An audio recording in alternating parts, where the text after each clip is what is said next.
Well, we'll get onto that in just a moment because that's an important point. But do you think those are realistic figures? Because what you're proposing to do will be far more expensive than the amount of money you've put aside to do it.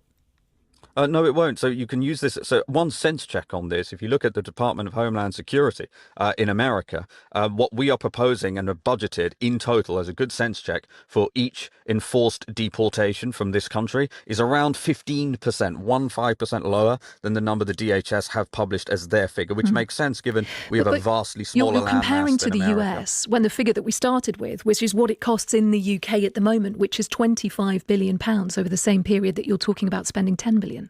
Well, that's paying. Well, that's exactly the money that's going to be saved because we're not going to have to pay for these people to be in hotels into perpetuity or into houses of multiple occupation. By the way, we haven't even talked about the cost of the criminal justice system. The people coming across the channel illegally are meaningfully more likely to be convicted of serious offences, including rape, including murder. You cannot say that. There's not facts to back that up.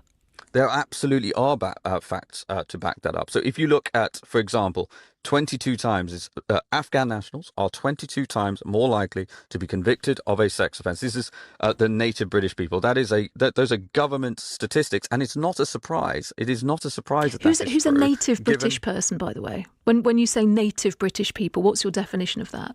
Citizens of this country.